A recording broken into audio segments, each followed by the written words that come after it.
Poveglia Island, Italy, 51. If there were ever an island that took creepiness to the highest level possible, that would be Poveglia Island in Italy. It's an island often called the most haunted place on Earth because of its dark history. During the medieval era, Poveglia Island was a quarantine station for those suffering from the plague because it was close to Venice, a big population center. When the plague attacked Venice in the 17th century, the island became home to infected people again. It is said that around 160,000 people died on the island and were either buried or burned there, turning it into a massive graveyard of souls that may not be too happy to receive guests. Poveglia became home to a mental asylum in the 20th century, turning it into an even creepier island. Legends say that the asylum was run by a mad doctor who performed crazy experiments on the patients. He eventually went insane and jumped to his death from the top of the asylum. Maybe he just couldn't handle the haunting reality of his medical bills. The island is now completely abandoned and is closed to the public because of its dark and possibly dangerous history. Moreover, visiting an island with buildings ready to crumble at any given moment is unsafe. Grunard Island, Scotland, 42. Grunard Island was once peaceful and harmless, with little to offer. Then humanity said, maybe we should try something dangerous and stupid on this island. Basically, during World War II, the British government used this remote Scottish island as a testing ground for anthrax, a biological weapon they wanted to use on enemy livestock. The goal was to see how effective anthrax can be when used to sabotage enemy food supplies. But the problem is that anthrax can linger in the environment for a long time. Luckily, the island was uninhabited because anthrax exposure is no joke. Anthrax is dangerous because it can cause breathing problems and can force your body to halt its natural reaction to infections. That's why it is difficult to treat and is often fatal. While the tests were successful, the island became heavily contaminated with anthrax spores. The spores have survived in the soil for decades, making the island so dangerous that it was dubbed Anthrax Island. The British government made Grunard Island off limits to anyone unless you want to die a painful death from exposure to it. Surtsey, Iceland, 35. A volcano in a country called Iceland may sound like the world's biggest irony, but it's true because Surtsey in Iceland is an entirely volcanic island. If you happen to be a fisherman sailing the coasts of Iceland during the 1960s and saw Surtsey, you'd probably say, hey, I don't remember that island being there before. That's because a series of volcanic events led to Surtsey rising from the seas. But this island is forbidden, not because it's like a giant fireplace ready to burn anyone who dares visit it. Instead, the government made sure to keep it off limits to anyone but scientists, because they wanted to keep it in the best condition possible. Surtsey brought the scientific community to a frenzy because it allowed them to study how life colonizes an island that previously didn't exist. That's why only a few researchers are allowed to visit it. They follow strict regulations to avoid introducing new plant life because their clothes could carry plant pollen. So Surtsey has become a massive terrarium for scientists who want to study changes in an isolated ecosystem. Ramree Island, Myanmar, 40. Ramree, off the coast of Myanmar, looks like the perfect place for a tropical paradise vacation, but the truth is that it used to be the site of one of the most gruesome battles between man and nature. Back in World War II, the British and Japanese soldiers squared off on Ramree, not knowing the horrors that lurk deep on this island. Hundreds of Japanese soldiers retreated into the swamps in the hopes of escaping their British enemies. However, these soldiers became a buffet for saltwater crocodiles just waiting to pounce on them. It is said that around 1,000 soldiers were devoured by massive reptiles on Ramree, making it arguably the deadliest crocodile attack in history. It's a good reminder that when nature calls, sometimes it's just to dinner. Not many things have changed since then because those crocs just continued making babies with the taste of human flesh ingrained in their DNA. It is now one of the most densely populated places in terms of saltwater crocodile numbers. Technically, it isn't a forbidden island, but no one recommends visiting Ramree because of the prehistoric bloodthirsty dinosaurs hiding in the swamps. Bouvet Island, Norway, 52. Bouvet Island is the best place to live if you hate civilization and don't want neighbors, because it's the most isolated island in the world. The only problem is that it's not easy to get to this island if you're even allowed to go there. The island officially belongs to Norway, but not even the Norwegians want anything to do with it. Bouvet is a volcanic island covered in ice, giving new meaning to being hot and cold. You don't want the volcano blowing up on your face while building a snowman on this island, but the island is nearly impossible to get to because it has no ports or harbors. The coastline is so jagged that it screams, "Stay away," just by looking at it. No boats would even want to go near the island because sailors have to survive thousands thousands of miles of sailing through rough seas and freezing winds. Even the polar bears looked at Bouvet and said, "No thanks, we'll stick to the Arctic." Due to its dangerous nature, no one can go to the island except for special reasons, such as scientific studies. However, the island's mysterious and forbidden nature has raised conspiracy theories about what's happening there. It's speculated that there are secret government projects or hidden treasures on the island. These theories add a layer of mystery to Bouvet, but it really is just a dangerous layer of rocky ice that's not exactly friendly to willing travelers. Snake Island, Brazil, 52. There's a good reason why it's called Snake Island. It's basically an entire patch of land inhabited by those slithering danger noodles. It's not an exaggeration to say you're unlikely to survive an hour on this island. Snake Island is home to many snakes and the slithering grounds for the golden lancehead viper, one of the world's deadliest snakes. Its venom can melt human flesh, making it a big nope for many people. There are at most 4,000 snakes on Snake Island, and an interesting story is behind it. According to legend, these snakes got trapped on this island 11,000 years ago when the sea levels rose. Since then, the golden lancehead viper has become the apex predator of this island. You can't even find them anywhere in the world because they evolved specifically to fit the conditions of this island. If you find yourself stranded on Snake Island, you'll likely encounter a snake every step. This makes it one of the most dangerous islands on the planet, and the Brazilian government made sure to keep people out of it. Only a few scientists with special permits are allowed to go to the island to study the snakes. It had a few inhabitants in the past because the government built a lighthouse on it. Imagine convincing someone to work at that lighthouse. Great views, quiet atmosphere, just watch out for the deadly snakes. But when no one would take the job of manning the lighthouse because of these snakes, it's now automated. Bikini Atoll, Marshall Islands. In the 1940s, Uncle Sam and his fellow Americans went to Bikini Atoll in the Marshall Islands and said, this could be the best place to make a nuclear bomb go kaboom. So what used to be an island of pristine waters quickly turned into a forbidden nuclear wasteland. The only reason it was chosen was that it was far away from regular air and sea routes. The USA used Bikini Atoll as its nuclear punching bag, detonating a total of 23 nukes on this island over a span of 12 years. The most powerful was Castle Bravo, which was so strong that it released a ton of radioactive material all over the surrounding area. While the US didn't mind bombing the entire island, they were kind enough to relocate its residents. They knew that people couldn't possibly live on it anymore after transforming into a nuclear wasteland. Due to the nuclear fallout, Bikini Atoll was off limits to everyone except the US military, turning it into a forbidden island with an explosive past. The radiation contaminated the land and the lagoon and turned the island into an unsafe environment that could kill any life form on it, making it worse even than Chernobyl. Now, calling it Bikini Atoll does make sense. After all those nuclear tests, you wouldn't want to swim there just wearing a bikini and without the proper protection. They tried to decontaminate the island during the 1990s. However, scientists say living on this island is unsafe because of the lingering radiation. Still, Bikini Atoll has become a unique diving spot for the most adventurous people. So if you want to bathe in waters full of radioactive fallout, this island should be your next diving destination. Vozrozhdenia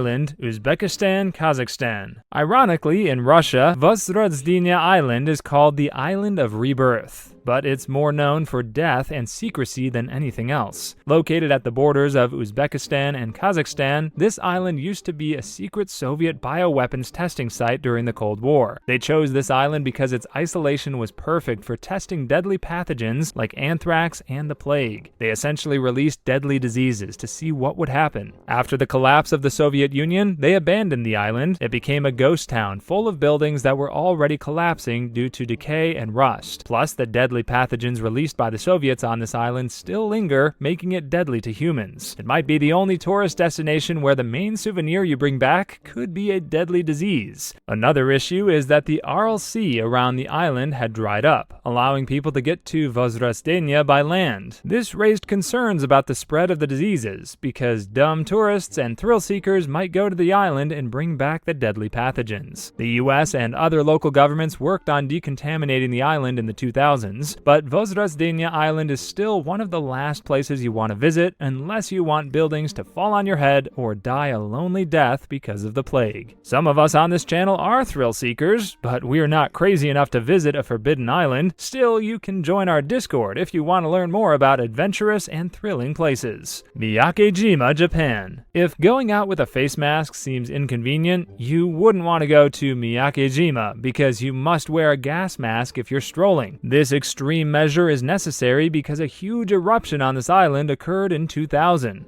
It was so intense that the entire population had to pack their bags and say goodbye to Miyakejima quickly. But it wasn't just a one-off event because the island continued to spew toxic gas for years, turning the place into a natural gas chamber. It was forbidden to go to this island until the volcano started cooling down. Residents were allowed to return in 2005, but had to wear gas masks in public. Every date on this island was a literal blind date because you can't even see each other's faces. At least it took the pressure off deciding what to wear, but the locals have learned to adjust to their unique living conditions. While it's no longer forbidden to go to Miyakejima, traveling to this island comes with a giant warning sign because you'd probably suffocate to death if you take your gas mask off for a few minutes. Still, tourists find the island's uniqueness compelling enough to want to visit it. Farallon Islands, USA. An island has to be incredibly dangerous if it's called the Devil's Teeth. The Farallon Islands earned that nickname because it won't be welcoming you with open arms, but with jagged rocks ready to tear any boat apart. But that's not the only reason the Farallon Islands are off limits. The islands are part of a large wildlife refuge, home to many different animals. It's one of the largest seabird breeding grounds and is home to thousands of birds and other animals. Being home to wildlife also makes it dangerous for humans. These islands are frequent buffets for great white sharks because plenty of seals hang around the coastal areas. So if the Devil's Teeth won't kill you after sinking your ship, hundreds of shark teeth will do the job, but at least the seals would be happy enough to know they won't be on the menu if the sharks start craving human flesh. In short, the government turned the Farallon Islands into a forbidden archipelago to keep the animals safe from humans and to ensure no one turns into fish food. Ball's Pyramid, Australia. If you see a bug in your home, you'll first get a bug spray. In any other case, you'd probably use a shoe to squash it. But you might be shocked to know that an entire island is forbidden for anyone to go to because of a bug. Well, that's Ball's Pyramid. This island is just a tall, skinny rock sticking out of the ocean. It's like you're looking at a mountain that got lost and ended up in the ocean. But you can't just visit this island because it's home to the Lord Howe Island stick insect. Everyone thought this bug was extinct. However, scientists rediscovered it chilling on Ball's Pyramid in the early 2000s. Since then, people were forbidden from going to this island because scientists were worried that someone might accidentally step on one of the insects. Of course, it's human nature to squash a bug under your foot, but because this insect is so rare, no one wants to see tourists going to this island to see them spraying bug spray all over it. Aside from the rare bugs, the island cliffs and slopes on Balls Island also make it almost impossible for ordinary tourists to visit. Getting there is already dangerous enough because of the weather and the rough seas, but landing on the island is a different kind of challenge unless you're an experienced wall climber. The island isn't exactly a resort either because there are no hotels or sandy beaches on it, so even if it wasn't a forbidden island, you'd never want to go to a place that's only interesting because of its rare bug. Roanoke Island. In the late 1500s, English settlers came to America to settle on Roanoke Island, off the coast of North Carolina. Life there was peaceful, and it seemed like nothing was going to go wrong for them. John White, the leader of the settlement, left for a while to return to England to gather supplies,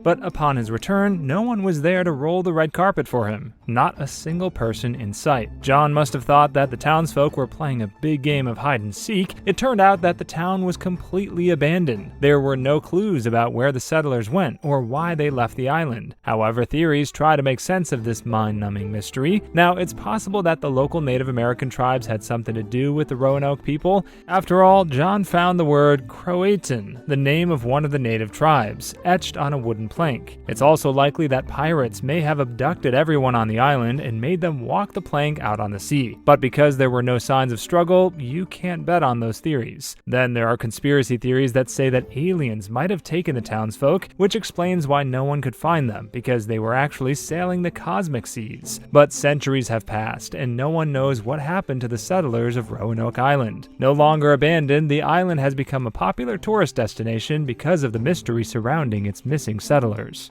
Hashima Island. During the late 1900s, people discovered that Hashima Island, a small patch of land off the coast of Nagasaki, Japan, was full of coal. The Mitsubishi Company came in and said, "Let's all get rich on this island." With that, they built a massive settlement on this island. Workers and their families suddenly flocked to Hashima and built their lives there. It may have been nicknamed Battleship Island because of its shape, but it was a small city, complete with schools, hospitals, shopping centers, and apartment buildings. Everything you needed was just literally a stone's throw away.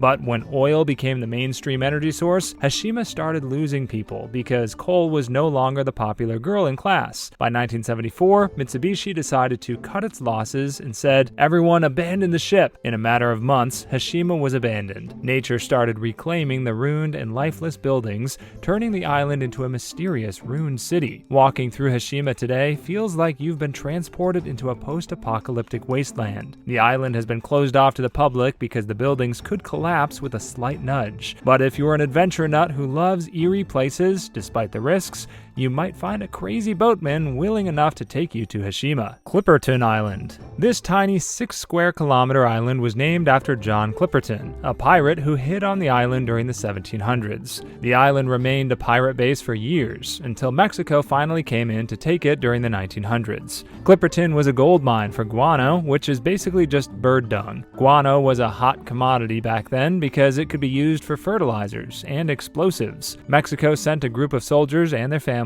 to live on the island and harvest the guano, but when World War I erupted, the supply ships stopped coming to the island, stranding its inhabitants. As the community struggled with hunger and diseases, the lighthouse keeper declared himself king of the island after the officers died. He ruled with an iron fist, killing all the men and leaving only the women behind. The women, however, worked together, saying, "Let's topple the patriarch." They defeated and killed the Guano King. But that didn't solve their main problem because they were still stuck on an island with hardly any food and supplies. In 1917, the few survivors were finally rescued, leaving Clipperton Island abandoned. Today, Clipperton remains uninhabited because no one wants to live on an island that has bird poop as its main export. Gioia Island, Italy. There's a good reason why this island is abandoned, and why many locals refuse to go there. It was never nice to its owners, making people think it was a cursed island. In the 1920s, Hans Braun bought the island and built a house there. However, his family slowly died one by one. It came to a point that Hans went mad and was eventually found dead and wrapped in a rug. The next owner restored the villa, but soon died of a heart attack while living there. After that, another owner died after committing suicide in a mental institution. Basically, owners of the island were either dying or losing family members. It's like a real estate horror story. The misfortunes became too much of a coincidence that people no longer bought the island, saying,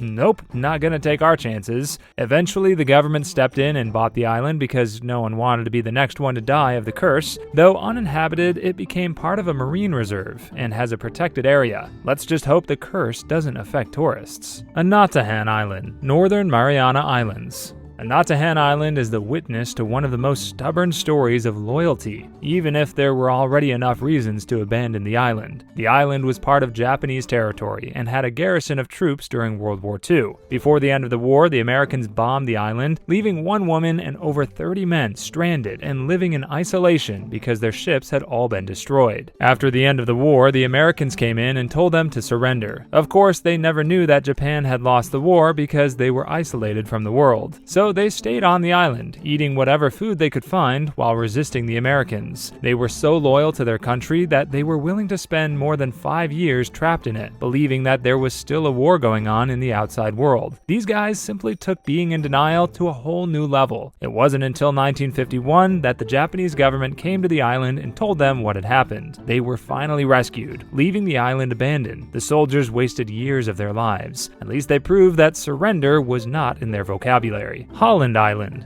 Let's say you used to live on Holland Island in the late 1800s. At that point, you thought your simple life on this island would last forever. You probably already wrote a will to leave your home to your descendants for centuries. But nature had another idea. Holland Island on Chesapeake Bay was just a peaceful place with around 360 people living on it. It was its own bustling town with a church, a school, and a few houses. The problem was that the land was unstable because it was mostly made up of clay and silt. Pretty soon, erosion started started trimming the island inch by inch, but the residents entered into a war with nature. They built seawalls and planted marshes around the island to combat the erosion. None of these strategies worked because the sea was still slowly eating the island. By 1920, the waters had already taken a huge chunk out of Holland, and all the families started leaving when they accepted that they were fighting a losing battle. However, a man named Stephen White didn't know the meaning of giving up. He fought valiantly to preserve his home on the island, eventually establishing the Holland Island Preservation Foundation to fund his war with the sea. Unfortunately, his efforts were a bit like throwing mud at a tsunami. In 2010, White's house finally sank deep into the waters. Nature remained undefeated in its battle with man. Okunoshima Island.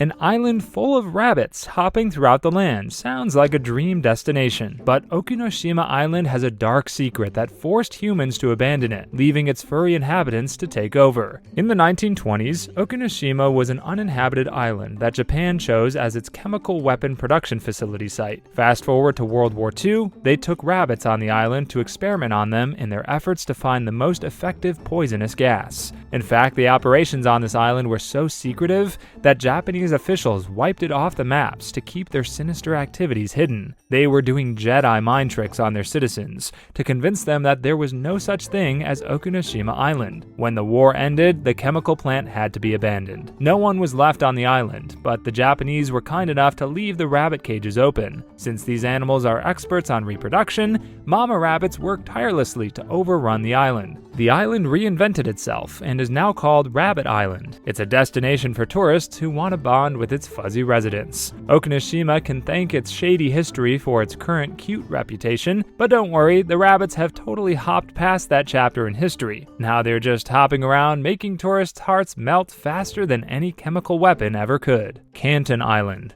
Canton Island was that hunky guy girls were fighting over in high school, but he became a forgotten man when he got fat and old. The story of this island in the Pacific started in the 1930s, when the US and the UK were in a tug of war for it. They both saw it as a strategic outpost that could probably be a good spot for an airport for long flights. Both sides set up camps on the island, making Canton feel like the rock star of the islands. When World War II erupted, the US and UK said, since we're allies, maybe we can share this island. So basically it was like Canton had two girlfriends willing to take turns with him. Both countries turned it into a military base for refueling planes. Even after the war ended, Canton was still useful because the Americans used it for tracking satellites and missile tests during the Cold War. But when they no longer needed an airbase on a remote island, the Americans left Canton and never returned. The island was already past its useful years, almost completely abandoned, except for a few caretakers living there. In short, no one wants Canton anymore, leaving it sad and lonely after getting dumped. Doxa Island. Well, Doxa Island isn't what we'd call a completely abandoned island, if corpses count as people. There's a reason why its inhabitants are the souls of the dead. It used to be the site of a huge massacre. Toward the end of World War II, Yugoslavian partisan forces rounded up people accused of collaborating with the enemy. They arrested a total of 300 people, but took 53 of those guys to Doxa Island. But this wasn't an all-expense island getaway trip. Instead, they were made permanent residents of the island when they were executed. Their bodies were never even brought back to the mainland, as these corpses were left to rot on Doxa for decades. The Doxa massacre turned the island into an abandoned speck of land that no one would dare visit out of fear that the restless souls of the massacred people were still haunting the place. An invitation to visit the island would always be answered with a huge nope, because local stories say that mysterious figures roam at night. During the 2000s, authorities finally decided to go to the island to recover the bodies of the victims and put them to rest. They have found 48 out of the 53 people executed on the island. The other 5 bodies have likely rotted into the ground or are walking corpses, terrorizing the island, seeking justice for their deaths. Navassa Island.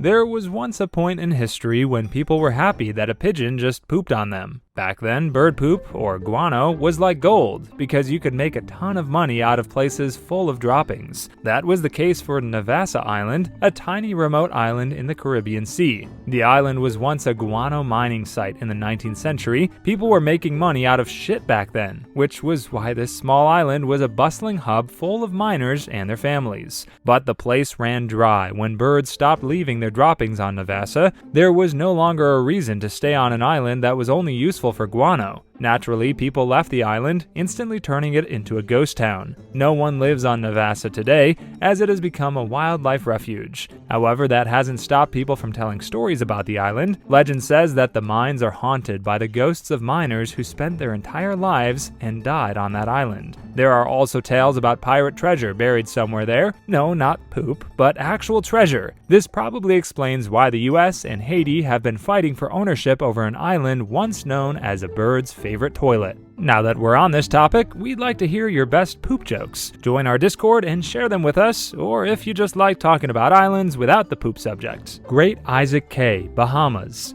Great Isaac Cay was once the tiny but mighty resident of the island world. It was barely a square kilometer in size, but it used to be a place where sailors hung out from time to time to talk about the weather and the latest scoop on mermaids. However, it was eventually abandoned, becoming nothing more than just a mass of land with an empty lighthouse towering over it. No one knows why people suddenly packed their bags and left Great Isaac Cay lifeless. One theory is that the harsh conditions on this island made it unbearable to live on it. If you were a lighthouse keeper stationed there, you'd probably get bored to death when there were no sailors to greet. There were barely any resources on it at all. You'd probably quit your job within a matter of weeks. It is possible that a huge hurricane also forced people out of the island. Of course, another theory goes the supernatural route, claiming that people mysteriously vanished on the island and have become ghosts wandering the coasts. Centuries have passed, but there haven't been any concrete answers as to why Great Isaac Cay was abandoned. You can visit the island because it's open to the public. Just watch out for those lighthouse keeper ghouls at night. Deception Island, Antarctica.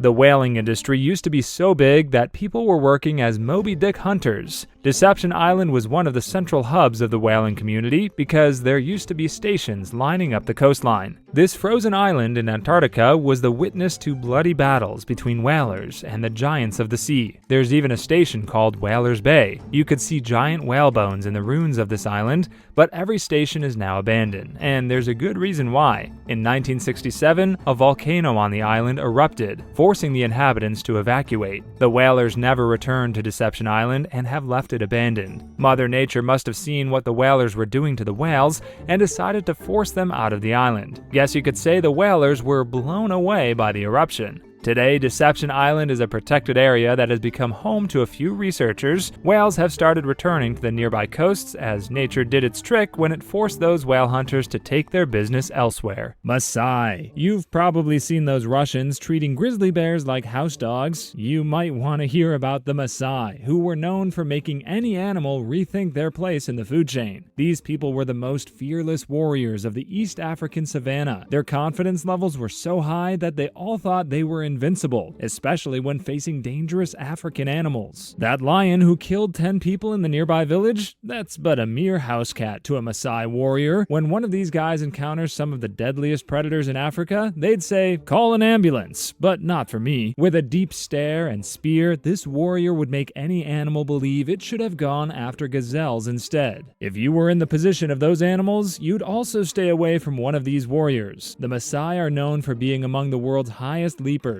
They look like they're on trampolines when jumping next to LeBron James. These guys are also made of pure meat because they mix their food with milk, meat, and blood. Now that's a protein shake any gym bro would love to drink. Nicobarese. Your mom always warns you not to swim too far from the beach when you're on a tropical island, but for the Nicobarese of the Nicobar Islands, they practically learn to swim before they can walk. These guys aren't necessarily dangerous, but their lifestyle isn't for those ready to move from easy to hard mode. The Nicobarese Nickabarees have more islander blood than a starfish. This has allowed them to easily navigate the dangerous waters. Even modern sailors can't easily sail the harsh waters of the Nicobar Islands, but these guys were sailing on cheat mode because they practically had GPS installed in their brains from birth. Visiting the island won't be an instant death sentence to you, but the environment there would give you a run for your money. While the Nickabarees won't have any problem swimming and sailing in their deadly waters, in your case, it would be like doing a backstroke in a giant washing machine. Despite their rough surroundings, the Nickabarees are nice people. It's just that they're not too eager to form a welcoming party to greet you. But if you manage to get there with some extra life vests, these islanders are ready to allow you to stay on their island without getting too stabby with their spears. Korowai. If you're one of the Korowai people of Papua, it's best never to get too close to your neighbors. One day you're all hanging out and eating the usual roast pig for dinner together, and the next day you're practically being the main course. Yep, these guys were cannibals. The Korowai are a tribe of around 3,000 people who live mostly off the grid. They're believers in sorcery, which is actually the reason why they're into eating people. They think that misfortune is caused by evil spirits who go on to disguise themselves as a tribe member. So when someone dies or gets sick, the shaman would quickly point out the evil spirit hiding within the tribe. The next thing you know, that unlucky guy is getting roasted like a marshmallow on a campfire for the entire tribe to feast on him. Eating their own is their way of dealing with evil spirits. So if you're a tribe member and the shaman gives you a bad look, that means he thinks you're a snack. A literal one. The good news is that contact with the outside world has reduced this habit. Visitors and modern influencers have made them less keen on eating people, probably because their guests left a terrible TripAdvisor review. They probably discovered that the chef's special was usually one of their own who sneezed once. Futunans. If you were a neighboring island tribe centuries ago, you'd have to keep a lookout for the Futunan people, because these guys were war-crazed savages. They're nice people now, but back in the day, these guys were the original island bad boys, with a fearsome reputation for getting into trouble with other tribes. They weren't dropping by neighboring islands for casual talks about the weather. Instead, they came with war cries and pointy spears. A surprise visit from the Futunans meant showing up unannounced with spiked clubs, ready to redecorate your village with the blood of your people. These guys were top-tier warriors who not only protected their island fiercely, but also made sure that no other tribe would be a threat to them. Negotiation? They've never heard of such a thing. They'd rather introduce you to the pointy end of their spears and then negotiate with your corpse. But these guys weren't mindless brutes who came in charging with their clubs. Instead, they were masters of the art of war, using their deep understanding of their island's resources. For example, they turned their local plants into deadly toxins for spears and blow darts. Eventually, they learned that spears were no match for European guns and cannons. They adapted to the times, swapping their head-piking ways for handshakes. This is why they're now friendly to visitors. Tristan da Cunha. Going to Tristan da Cunha seems like an adventurous escape to an island far from civilization, but it's a one-way ticket to a paradise that's not always ready to welcome visitors. But the Tristan Islanders are nice people who have learned how to survive a dangerous, isolated island. They're tougher than a $2 steak, but the isolation makes this island not worth any discounted trip. Tristan is so isolated that it's the introvert of the island world. It's located thousands of miles from the nearest city. That means there won't be any hospitals in case you get sick. If you get injured or ill on this island, your best bet is a DIY potion made from leaves and piss. But if that doesn't work, you'll either die on the island or on the worst boat ride back to civilization. Even if you have the strongest immune system in the world, you can't just sit pretty on this island. It's a large volcanic rock ready to blow its top off. Even without a tantrum from its volcano, the island has rough terrain and dangerous waters that could easily ruin your day. A visit to Tristan is definitely a rocky road. If you don't want your final memory of fishes swimming around you as you sink to the bottom of the sea, you might want to skip a trip to this island. Nukuhiva people. You'd never want to visit an island where the most cherished family recipe involves cooking humans. They're not likely to chow down on tourists today, but the Nukuhiva people of the Marquesas Islands had a taste for human flesh that would make Gordon Ramsay cringe. Sure, fish was a staple of their diet, but so was cannibalism. These people were warrior chefs who enjoyed flexing their muscles against neighboring tribes and unwanted guests. They were incredibly fierce fighters, not only because they were hungry for victory, but also because they craved human flesh. As such, they were trained to win battles, or they'd be stuck with empty plates. As cannibal warriors, the Nukuhiva had a unique approach to their culinary arts. They captured captured enemy tribesmen and added a dash of rituals before digging in, so if you invited them to a backyard barbecue, they'd probably show up with a marinated human leg ready for the grill. But eating their enemies wasn't just about keeping their bellies full. Instead, it was a bold statement of dominance. They didn't just want to beat you, but also wanted to eat you. So if you were a rival tribe, the last thing you'd want is a war with the Nukahiva, because you wouldn't want to get roasted at a celebration party. Bajau Laut, Sea Gypsies. Social media makes you think that living the island life on the sea is the best thing in the world. But you'd have to check out the Bajau Laut's lifestyle to say, maybe life on the ocean isn't for me. They're the people who make you think you should have paid attention to swim class in high school. Known as Sea Gypsies, the Bajau Laut are nomadic people who live around the waters of the Philippines, Malaysia, and Indonesia. But these people aren't dangerous. Instead, their way of life will make you think it's probably best to stay on land. Sea Gypsies live on the sea, hanging out on tiny boats and stilt houses above the water. They are at the mercy of the sea, which isn't the best babysitter in the middle of a storm. Living with them also means you're expected to dive and stay underwater for hours to grab a bite. Not even Michael Phelps would want to spend the entire day on this island, but the dangerous part is that they live in contested waters, aka pirate playgrounds. Pirates in Southeast Asia can turn your sea dreams into a nightmare. Let's not even forget about the not-too-friendly local authorities. If you're lucky, you might be in a territorial battle between China and the Philippines. Before you know it, a Chinese warship has already sunk you down to the deep blue sea. So while the Bajau Laut isn't going to kill you or anything, you'll quickly realize that life on the sea isn't the Instagram paradise you thought it would be. Rennell Islanders. There is no need for a home security system for the people of Rennell Island because these guys are some of the most territorial islanders. Rennell Island is a tropical paradise attracting thousands of influencer wannabes. The problem is that the Rennell Islanders like to keep this island to themselves. Trespassing? Forget it. You'd be lucky to leave this island alive because these guys protect their land with the same ferocity as a chihuahua protecting its toy. These islanders are just as paranoid as the Karen homeowner living across the street. They've mastered the art of old-school home protection by using booby traps that would make that Home Alone kid proud. They can also get you with their spears. These guys make Olympic javelin throwers look like amateurs because they can spear a mosquito 50 feet away. But fear not, because the Rennell Islanders aren't always going to pin you on a tree with their spears. If you go to Rennell Island, it's best to respect their turf and bring your A-game as a negotiator if you want to avoid trouble. Asmat people. You probably know that hunters love to show off their heads of animals they catch as trophies. The Asmat people of New Guinea had a similar hobby. In their case, they preferred collecting human heads, like how you collect action figures when you were younger. You can imagine how hard it is to tell your friends you're not losing your head on a trip to New Guinea. As headhunters, the Asmats would hunt people and collect their heads to prove their success. The collected heads were displayed around the village, like how you'd hang Christmas lights around your home. But instead of lighting up their villages, these preserved heads made towns look terrifying because of the looks of agony on their faces. But for the Asmats, hunting heads was just about preserving community bands. That's because this is their way of honoring their ancestors and strengthening their bonds with one another. Still, no one wants to be a head displayed in an Asmat village. Fortunately, the Asmats have dropped this part of their culture due to missionaries and Indonesian visitors. These days, they're more likely to give you a pat on the head than decapitating it. If you've got a good head on your shoulders and are interested in more head-blowing stuff, you should join our Discord now. Aldabra Atoll inhabitants. Normally, you'd worry about the people of a remote island first because you can't be too sure about how friendly they can be, but the folks of Aldabra Atoll will be the first to say you should be worried about the other island residents first. That's because this place is home to unique animals that are more than likely to turn this island into your resting place. This island is home to a civilization of animals like giant tortoises, which are usually harmless. But it's not these giant reptiles you should be worried about. Instead, watch out for those coconut crabs, because these guys aren't the ones you see in your local surf and turf. Instead, coconut crabs seemingly come from an alien movie, ready to crush you with powerful claws. Big meaty claws! These animals are so strong that they are known to open coconuts. So if you manage to get on the bad side of one, they're clever enough to crack coconuts, and perhaps a finger or two. Mashko Piro. You remember that old grumpy neighbor you had? The one ready to throw hands with you if you step on his lawn? Well, that's what it's like stepping on the land of the Masho Piro, a mysterious group living in the Amazon rainforest. These people love their privacy and aren't afraid of fighting for it. It's like they place their browser on incognito mode and are more than willing to fight someone who wants to look at their search history. Of course, they're keen on protecting their land because they simply want peace and quiet. They don't like it when many tourists start snapping away with their cameras after invading their homes. If the Masho Piro don't like you, they're not vocal about it. Instead, they let their actions speak. They may live in a rainforest, but sometimes the rain comes in the form of hundreds of arrows falling from the sky. Forget about friendly welcome baskets when you enter their territory because these guys prefer to treat their guests like target practice for their bow and arrow. But you can't blame them for wanting to make invaders look like pincushions full of arrows. They're just protective of their privacy and have never had the opportunity to contact the outside world. Karankawa. It's the medieval period, and you're a European explorer sailing to find gold or spices on the Texas Gulf Coast. But as soon as you see a patch of land, you're greeted by dozens of Shaquille O'Neal-sized islanders ready to bend you in half. European settlers had to deal with that when they encountered the Karankawa. These people were literal giants because they were incredibly tall, making unsuspecting Spanish conquistadors look like little children when they stumbled upon their land. When negotiating with these islanders, they most likely had neck pain looking up to the sky, but it wasn't just their height that made them deadly. The Karankawa were known for being fiercely independent and not too welcoming to guests, especially if they came with guns, cannons, and a priest ready to baptize them. You'd understand why they never liked it when outsiders tried stepping on their land. They were always ready to chase invaders off their property with big sticks. Unfortunately for these people, they are all but gone. The Karankawa had likely gone extinct when Spaniards, Mexicans, and Texans sent waves of invaders to chase them off their lands. But if you're the tallest kid on your basketball team, maybe you're a distant relative of the Karankawa.